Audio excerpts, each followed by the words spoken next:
আমার ফোনটা কদিন ধরে খারাপ হয়ে গিয়েছিল। সেই জন্য আমরা দুজনে মিলে আরামবাগে ফোন সারানোর কাস্টমার কেয়ারে ফোনটা সারাতে গিয়েছিলাম। আমার যে কোম্পানির ফোন, সেই কোম্পানির ফোন বা অন্য যে কোনো কোম্পানির ফোনই এখানে সারায়, আর কোম্পানির সব কিছু ব্যাটারি ট্যাটারি এখানে দেয়। তো প্রথমে যেয়ে আমি ফোনটা দেখালাম, দেখাতে ওনারা বলে দিলেন যে আমার ফোনের কী খারাপ হয়েছে।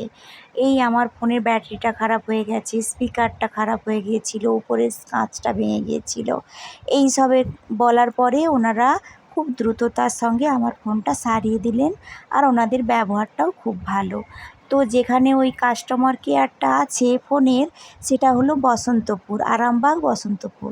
তো ওখান থেকে বাস স্টপটা একটু দূরে বলে আমি বারবার দেখছিলাম আমাদের রুটের যদি বাস আসে তাহলে ওই বাসে উঠে পড়বো, আর ওই বাসে করে আমাদের বাড়ি চলে আসবো, কিন্তু আসেনি কোনো বাস। আর এই আরামবাগ শহরটা খুব পুরানো শহর আর ব্যস্ততম শহর। এই শহরে rail stop, rail station, college, school, college, office, খুব সব কিছুই আছে। তো এত ব্যস্ততা, সব সময় খুব ব্যস্ত, গাড়ি ঘোড়া খুব যাতায়াত। এখন নাকি শুনছি এই শহরটা হয়ে যাবে জেলা হয়ে যাবে, আরামবাগ জেলা হয়ে যাবে। তো না হওয়ার কিছুই নেই, হতেই পারে। তারপরে আমরা বাসে উঠবো বলে বাস স্টপে আসছি।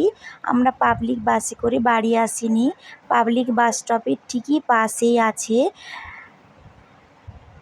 সরকারি বাস স্টপ, মানে ওই SBI বাস। তো এই যে পাবলিক বাসের স্টপেজটা, ওটাও প্রচুর পরিমাণে ব্যস্ত। একদিকে বাস ঢুকছে, একদিকে বেরোচ্ছে, প্রচুর অনেক জায়গায়। তারপরে আমরা স্টেট বাসে উঠবো বলে একটা খড়গপুর বাস পেয়েছি, আমাদের রুট দিয়ে যাবে। তো সেই বাসটা আসতে জিজ্ঞাসা করলাম, বললো 12:30টার সময় বাসটা ছাড়বে।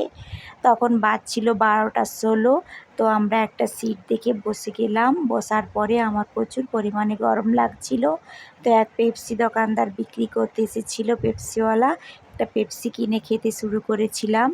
আর এই বাসে আমার ভাড়া নিল না। আমার আধার কার্ড দেখতে চেয়েছিল, কিন্তু আধার কার্ড সঙ্গে ছিল না বলে আমাকে আর কিছু বলল না, কিন্তু ভাড়াটা নিল না। তারপরে আমার বরের ভাড়াটা নিল। তারপরে বাসে আস্তে আস্তে ওই রুটেই পড়ে গড়মান্দারান। এই যে এটি হলো গড়মান্দারান, এটা একটা পিকনিক স্পট। এখানে আমরা অনেকবারই পিকনিক করতে এসেছি। আর কি, সবাই ভালো থাকবেন, সুস্থ থাকবেন। এখানেই ব্লগটি শেষ করলাম।